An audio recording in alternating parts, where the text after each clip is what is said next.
안녕하세요, 백보스입니다. 제가 어제 광명시흥지구 LH 직원 그 투기 의혹에 관한 영상을 올렸는데요. 자, 여러분들 그 지역신문에서 저도 살펴보다가 이제 알게 된 사실인데요. 사실 뭐 유명한 유튜버가 만약에 찍었다 그러면 더 많은 사람이 일찍 알았겠죠. 자, 그런데 이제 뉴스에서 이제 보도가 됐기 때문에 자, 이와 관련해서 이제 조사가 들어갈 것 같은데, 자, 여러분들이 이제 지역신문 그러니까 여러분들이 관심 있는 지역 같은 경우에는 지역신문도 한번 검색을 해보세요. 그러면 여러분들이 알고자 하는 정보도 쉽게 접할 수 있는 부분도 있고, 또 의외로 접하게 되는 정보도 의외로 많다. 자, 그래서 이제 여러분들이 지역신문을 한번 검색해보는 것도 괜찮다라는 말씀 드리도록 하겠고요. 자, 국토부하고 LH에서 이제 전수조사 통해서 이제 사실관계 확인 나선다고 하고 있고요. 지금 요 사진 전경이 광명 시흥지구 중에 이제 과림동 일대의 전경이라고 보시면 될 것 같아요.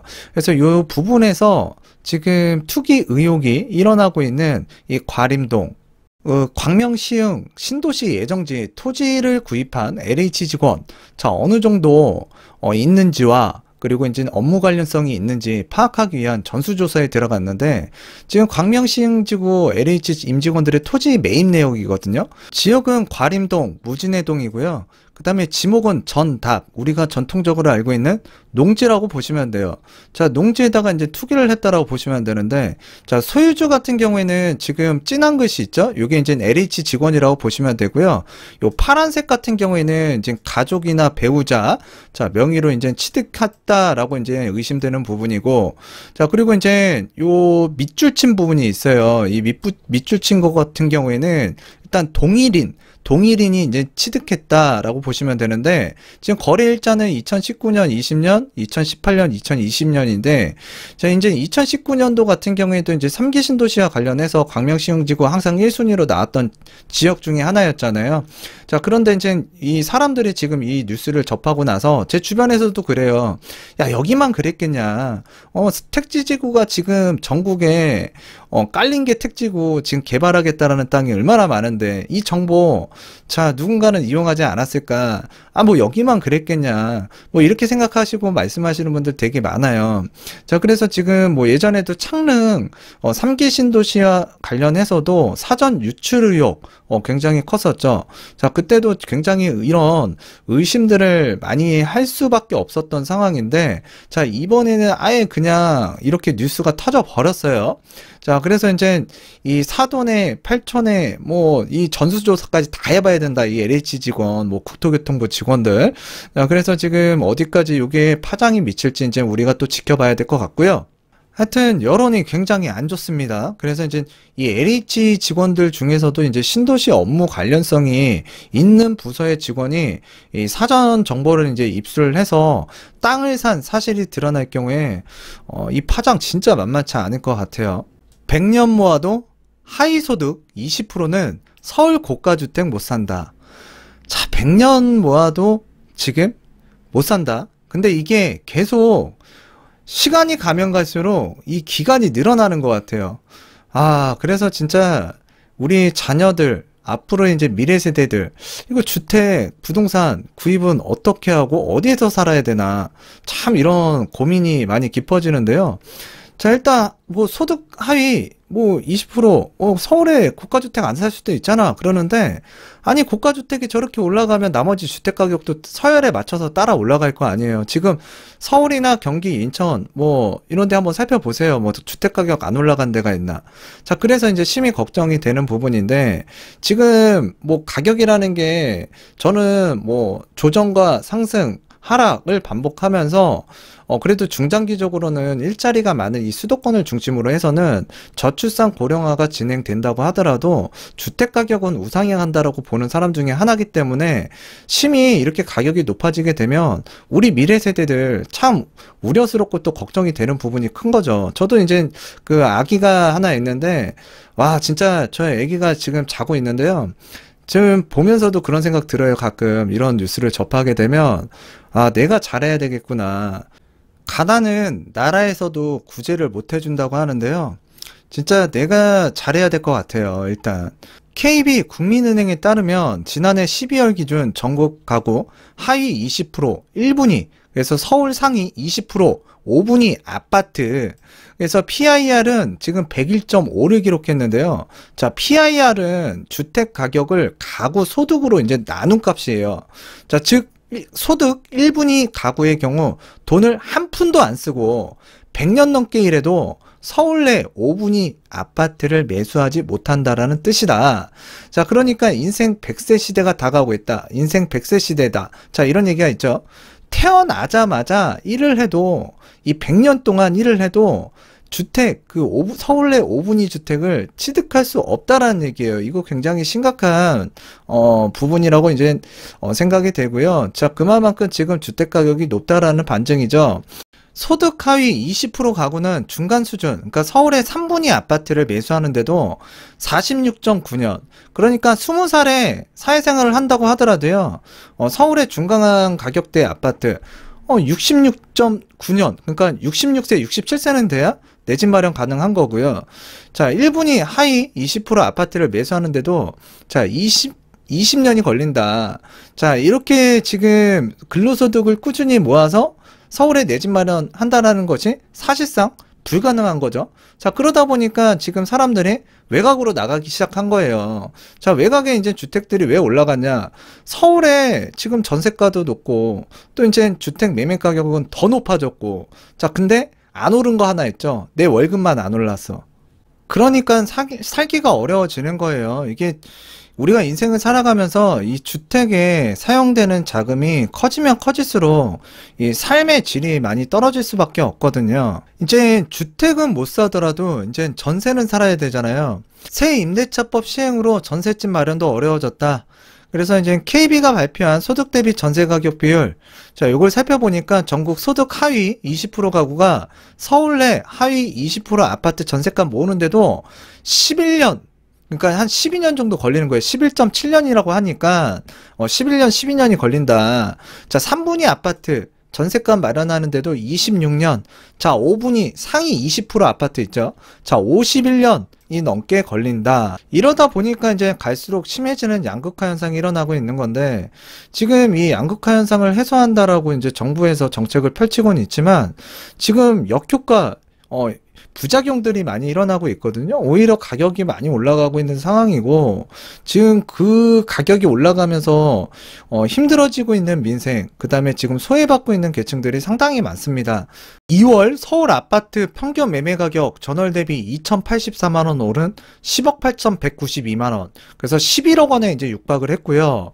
뭐 9억이다, 8억이다, 10억이다, 막 이런 얘기 나왔었는데, 뭐 이제 11억, 이제 육박했다라고 나오고 있고, 지금 부동산 114 자료 며칠 전에 제가 살펴봤었는데, 서울 아파트 평균 전세 가격이 6억 원이 넘었다. 자, 이렇게 나왔었는데, 일단 KB 자료상으로는 지금 5억 9,829만원, 그래서 6억 원에 근접했다라고 합니다. 지금 현재 이 순간에도 이 주택 가격, 뭐 전세 가격, 뭐 쉽게 지금 뭐 사그러들 것 같진 않아 보이는 게 지금 제가 바라보고 있는 시장인데요. 전국이 한번 순환해서 다 오르고, 최근에 이제 압구정동이라든가 목동이라든가 이런 좀 초고가 아파트들이 몰려있는 지역을 중심으로 해서 지금 거래가 일어나고 있는데 가격이 지금 뭐 폭등하고 있죠. 자, 그런 상황들이 또 전개가 되다 보니까 굉장히 또 한 사이클 돌아가는 거 아닌가라는 생각이 또 들기도 해요. 한 사이클 뭐 다시 돌아간다? 자, 그렇다 그러면 그때는 정말 주의를 해야겠죠. 요즘 세금과 관련해서 굉장히 답답해 하시는 분들이 많을 거예요. 저도 예전에는 그래서 계략적으로 세금이 어떻게 되겠다라고 이제 감이라도 썼었는데 지금은 아예 모르겠어요, 진짜로. 자, 국세청 직원도 세무사도 모르는 세법. 자, 국세청은 관할 세무서에서 이제 물어봐라. 그리고 관할 세무서는 국세청에다가 상담해봐라. 또는 관할 세무서 가게 되면 세무사한테 상담받고 오세요. 답변 들어보세요. 그 세무사 찾아가가지고 유료 상담 받았는데, 그냥 돈만 날린 것 같아요. 그냥 뭐라고 확답하기는 어렵다. 확정은 아니다. 이런 식으로 얘기를 하는데, 세무사들도 헷갈려 하고 있고, 그리고 양도세를 포기한 세무사, 그래서 양포세, 뭐 이런 얘기 들어보셨죠?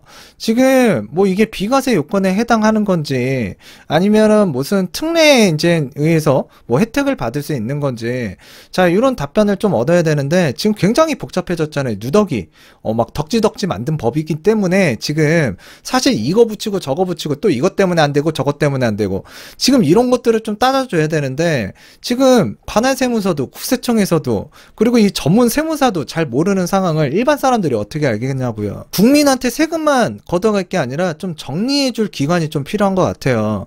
뭐 지금 보게 되면 뭐 요거 일부 한번 말씀을 드리면 기존 아파트 분양권 취득 시점, 잔금 납입 시점, 정부의 투기 대책 지정 시점, 뭐 기존 아파트 거주 기간, 새 아파트 분양권 계약일 시점, 새 아파트 취득 시점, 기존 아파트 처분 시점, 분양권 주택 산정 시점, 직장 변경에 따른 출퇴근 가능 지역 사실 판단 등 따져야 할 변수가 진짜 많고 케이스 바이 케이스이기 때문에 사실 세무사 입장에서 보더라도 자칫 잘못했다가는 거액의 소송에 휘말릴 수도 있고 또 그러다 보니까는 부담감이 오잖아요. 그래서 이제 상당 거부하는 세무사가 굉장히 많아진 거예요. 종부세 같은 경우에나 또는 재산세 같은 경우에는 납부할 세액을 이제 국가나 정부에서 이제 그 알려주고는 있지만 일단 양도세 같은 경우에는 자진신고를 해야 되잖아요. 근데 자진신고를 해야 되는데 전혀 감이 안 쓰는 거예요. 본인이 비과세인 줄 알았는데 신고 안 하게 되면 무신고 가산세가 20%고요. 또 이제 과소 그 신고를 한 경우에는 과소신고세 10%가 또 부과가 될 수 있거든요. 이거는 이제 양도세 확정신고 대상자가 이제 신고를 하지 않은 경우에 이제 말씀을 드린 거예요. 또한 부정한 방법으로 양도세 과세표준을 신고하지 않은 경우, 그러니까 무신고한 거죠. 또는 이제 부정한 방법으로 과소, 축소시켜서 신고한 경우에는 40%의 그 가산세를 이제 부과받기 때문에 자, 여러분들께서 꼼꼼하게 또 챙겨 보셔야 됩니다. 폭등이냐, 폭락이냐, 그것이 문제로다. 집값 상승세 둔화의 와글와글. 자, 지금 커뮤니티 이 사이트에서도 뭐 상승한다, 폭락한다. 유튜브도 마찬가지로 상승한다, 폭락한다. 자, 이렇게 지금 양분돼서 지금 이야기가 진행되고 있는데 일단 판단은 여러분들이 하시는 거고요. 기준도 여러분들이 잡아야 돼요. 그런데 사실 그 기준 잡기가 굉장히 어렵잖아요. 그렇기 때문에 여러분들도 이 꾸준하게 부동산에 관심을 갖고 또 흐름을 잘 살펴봐야 되거든요. 자, 그래서 지금 부동산 커뮤니티 이 주택시장 전망 굉장히 혼탁하다. 그런데 이제 전문가들 실제 하락 전환 이어질지는 두고 봐야 된다. 지금 커뮤니티에 뭐 하락기가 오네요. 그 다음에 뭐 하락하고 있네요. 그 다음에 이제 뭐 앞으로 5년 집을 사고 팔 뭐 이런 뭐 책들도 나왔다. 뭐 이제 대한민국이 망할 수도 있다. 뭐 거래량 실종과 금리 인상. 자, 이것만 보아도 이제 하락과 상승 지역이 보인다. 압구정동 실거래가 강남. 그러니까 강남을 원하는 사람들이 더 많아질 거다. 뭐 그리고 이제 폭락할라 영끌러들 이제 발 동동하고 있다. 일단 가격적인 측면에서 말씀을 드리면 지금 사실 거래는 줄어든 건 맞지만 뭐 계절적인 비수기 등 뭐 여러 가지 사항들이 또 있겠죠. 자, 그건 앞서서 여러 번 제가 말씀을 드렸던 것 같은데 일단은 그 6월 이전에는 좀 시장에서 급매라고 할 수 있는 또는 조금 약간 가격이 좀 저렴하게 나오는 물건이 좀 나올 수가 있어요. 세금 때문에. 자, 근데 6월 1일 이후에는 아마도 지금보다는 좀 가격이 좀 상승되지 않을까라고 판단하고 있는데요. 일단 요 흐름은 뭐 계속 지켜보도록 하겠습니다. 네티즌들은 어떻게 생각하고 있는지 몇 개 살펴보도록 하겠는데요. 자신을 집값 상승론자라고 밝힌 네티즌 A씨, 이 상태가 6개월 이상 지속되면 대세 하락기가 올 가능성이 크다. 10년 동안 오를 것이 3년 만에 다 오른 것 아니냐라고 했다. 또 다른 네티즌 B씨는 개인적으로 봐도 조정장 초입에 왔을 때 보이는 상황, 그리고 몇 가지 드는 상황이라는 그 제목에서 이제 조정장의 도래를 내다봤다. 또 반면 네티즌 C씨는 계단식으로 상승하나 폭등하냐의 차이일 뿐이다. 그러니까 계단식으로 올라가냐 아니면 지금 폭등하냐의 차이일 뿐이지 상승장을 예견했고, 자, D씨도 이제 폭등이 두렵다라면서 상승장을 암시하고 있다. 현재 상승폭이 축소됐다고 해서 이게 지금 뭐 바로 하락장으로 갈 것이냐, 아니면 뭐 초입에 들어선 거냐, 이거는 조금 별개의 문제라고 보여지고요.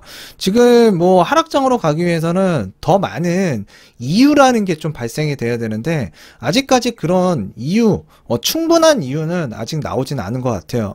함영진 빅데이터 랩장, 최근 정부의 공급 확대책으로 시장 관망세가 퍼지는 것도 사실이다. 아이, 뭘 사실이에요. 지금 사람들은, 알만한 사람들은 다 알아요.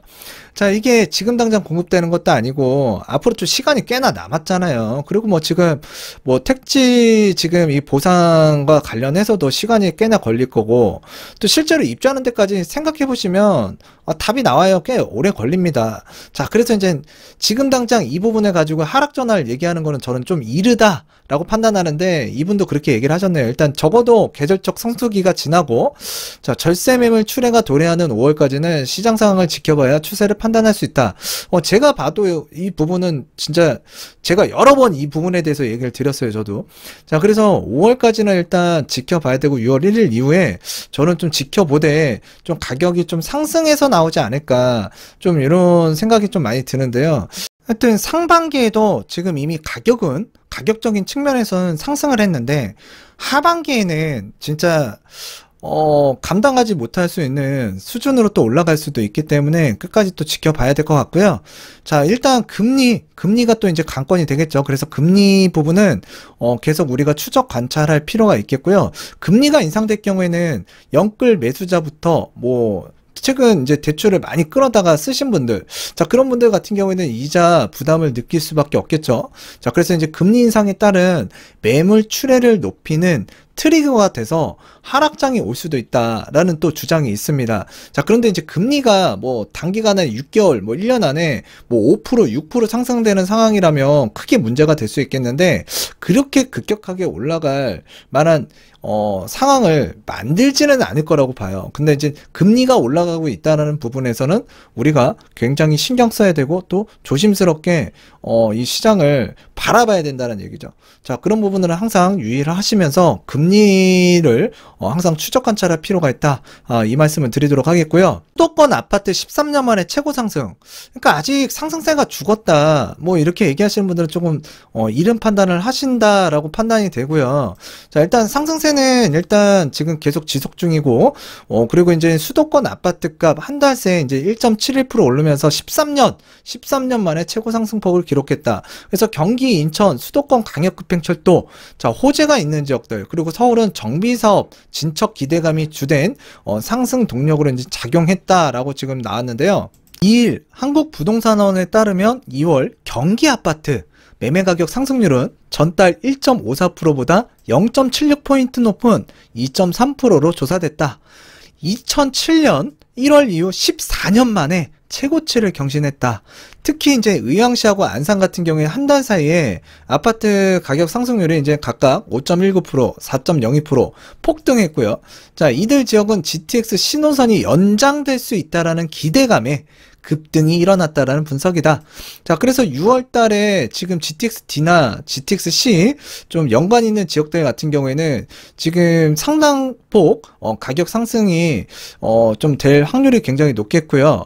하여튼 14년 만에 최고치를 경신했다고 합니다. 지방보다는 이제 수도권 중에서도 뭐 서울도 지금 그 재건축 정비사업 중심, 그러니까 이제 초고가 목동이라든가 또는 이 강남 압구정동 일대에 있는 아파트들 시세가 지금 심상치가 않기 때문에, 자, 그런 지역들 이제 상승폭이 실거래가를 찍으면서 이제 키워가고 있는 양상이고요. 그게 또 주변 지역에 또 영향을 미치고 있는 상황이 전개가 되고 있는 반면, 지방 같은 경우에는 조금 상승폭이 많이 축소가 되고 있는 지역들이 늘어나고 있고, 또 거래도 굉장히 줄어드는 모습이 보이고 있습니다. 그래서 지금 수도권과 지방 지금 양분화를 시켜서 본다 그러면 그래도 핫플레이스 지역이 이 서울, 경기, 인천, 수도권이라고 판단하시는 게 맞을 것 같아요. 서울 평균 주택값, 주택 8억 돌파. 그래서 이제 10개월 만에 1억 올랐다. 그러니까 주택이라는 거는 빌라나 단독이나 아파트 포함해서 주택이라고 하는 거예요. 그 모든 주택이 지금 그 서울 평균 8억 원이 돌파했다고 하니까 그거 굉장한 거죠. 그러니까 이거보다 훨씬 더 비싼 주택들이 많다라는 얘기야, 아파트 특히. 자, 그랬을 때 이제 서울 평균 아파트가 뭐 계속 꾸준하게 예, 우상향 지금 하고 있는 차트고요. 2008년 12월 이후 최고라고 합니다. 2008년 이후. 자, 그리고 이제 서울 평균 집값이 7억 원을 넘었다. 주택. 자, 그런데 이제 10개월 만에 지금 8억을 돌파해 버렸습니다. 이거 뭐 1억 상승한 게 아니라 진짜 올라간 아파트 뭐 몇 억 올라간 아파트도 굉장히 많다는 얘기예요. 그런데 서민주택 같은 경우에는 오름폭이 굉장히 적죠. 자, 그게 또 다른 양극화를 또 불러일으킬 수도 있는 상황인데요. 하여튼 이렇습니다. 지금 현재 국가 공인통계에서도 서울 아파트값 평균 9억 돌파. 그래서 한국감정원, 그러니까 지금 한국부동산원이죠. 부동산 124라든가 국민은행에 비해서는 굉장히 보수적으로 좀 이 상승률을 낮게 책정하는데, 사실 이 부분은 이제 개선을 한다고 했어요. 그래서 실제 데이터보다 지금 반영을 못했던 이 한국부동산원도 지금 아파트값, 서울 아파트값 평균이 9억 돌파 해서 매매가가 상승폭을 키우고 있다. 그래서 이제 노원구 같은 경우에도 지금 4억 9,528만 원, 그래서 5억이 조금 안 되고요. 서초구 같은 경우에는 17억 9,752만 원, 그래서 서울 아파트값 상승폭 4개월 연속 확대하고 있다. 그러니까 상승하고 있다는 얘기죠. 거래는 줄어들고 있다고 하는데 왜 가격은 올라갈까? 자, 이거 여러분들 곰곰하게 한번 생각해 보시란 얘기예요. 서울 아파트 1년 새 그 월세가 5% 상승을 했고 한강 이남 같은 경우에는 6%대 올랐다. 그래서 새 임대차법 시장 영향 때문에 자, 전세 월세 전환 현상도 가속화가 되고 있다. 이제 보증금이 올라가게 되면 그 보증금 맞춰주기가 힘들잖아요. 그러면 그 올라간 상승분에 대해서 월세를 이제 내야 되는 상황이 이제 만들어지는 거고요. 또 이제 종부세, 뭐 재산세 올라가 봐요. 그러면 이 세금을 많이 걷게 되면 이게 누군가한테 전가된다니까요. 그게 세입자예요. 세입자 같은 경우에는 서민일 경우가 더 많잖아요. 집 있는 사람들보다도. 물론 집을 갖고 있는 사람들 중에도 진짜 집 하나만 있을 뿐이지, 세입자보다 좀 이 경제적으로 부족하신 분들도 분명히 있어요. 자, 그런데 이제 일반적인 상황에서 본다 그러면 전세, 월세 사는 사람들이 집이 있는 사람보다는 그래도 좀 경제적으로 약자일 수가 있거든요. 자, 그런 사람들한테 다 전개가 된다니까요. 자, 그러니까 여러분들이 이거 곰곰하게 좀 생각을 해보셔야 된다는 얘기예요. 지금 정부 정책이 지금 제대로 가고 있는 건지, 결국에는 그 피해는 누가 볼 것인지, 자, 그런 부분 좀 깊게 생각해 보실 필요 있다라는 얘기예요. 지금 결국에는 지금 이런 얘기도 나와요. 그래서 이제 이사 대책에도 수도권 집값 상승폭 역대 최대치다.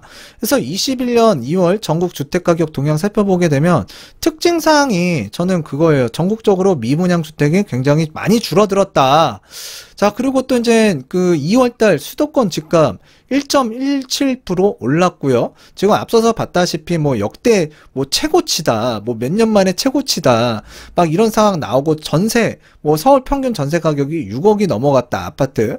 자, 그리고 뭐 지금 GTX 라인이 지금 상승을 주도하고 있는데, GTX 지금 뭐 GTX C 또는 D와 관련해서 한 6월 이후에 지금 또 다른 파장이 또 일어날 것 같은 지역들, 예상 지역들이 또 많아질 것 같고요. 그리고 세금 이슈가 있는 6월 전에는 좀 뭔가 급매 매물도 좀 출혈해야 할 수도 있는데, 6월 이후에는 세금 한번 때려 맞았죠? 자, 그러면 이게 또 누군가한테 또 세금이 전개가 될 거고요. 자, 그리고 지금 단기적으로 뭐 임대차법으로 인해서 뭐 굉장히 불안해졌는데, 이걸 해결해 줄 수 있는 상황이 아직 나오진 않았어요. 그래서 올해도 그렇고 내년에도 그렇고 전세 시장은 언제든지 불안 요소가 나타날 수 있다. 근데 이제 정부에서 공급하겠다라는 부분은 사실 지금 단기적으로 공급될 수 있는 부분은 아니잖아요. 그래서 심리적인 영향만 준다고 하는데 심리적으로 끝나는 게 아니잖아요. 생활은 현실이다. 그래서 여러분들이 이 3기 신도시가 만들어진다고 하더라도 입주되는 시기까지는 상당히 걸리기 때문에 그 전에는 지금 이 현실 속에서 살아야 되는데, 이 현실 속에서 지금 단기적인 플랜이 굉장히 없고, 또 이제 불안한 요소는 계속 존재하고 남아 있거든요. 자, 그 부분에 대해서 여러분들이 조금 생각을 좀 깊게 하실 필요가 있다. 그래서 지금 뭐 서울, 경기, 뭐 인천 좀 지켜봐야 될 것 같은데요. 그 중에서도 이제 1번은 경기도인 것 같고요. 자, 2번이 이제 저는 인천인 것 같아요. 왜? 서울 같은 경우에는 여러분들이 대출이 안 나오는 집들도 많고 대출이 좀 적게 나오고요. 또 가격도 지금 굉장히 부담스럽게 느끼시는 분들이 많기 때문에 아무래도 전월세 시장 굉장히 불안해지게 된다 그러면 그래도 눈을 돌려서 내 집 마련 좀 가능한 그 가격대에 그래도 서울보다 많은 경기나 인천권으로 좀 수요가 좀 몰리지 않을까라고 판단이 됩니다. 뉴스 전반적으로 한번 돌아봤고요. 자, 오늘은 이쯤에서 마치도록 하겠습니다.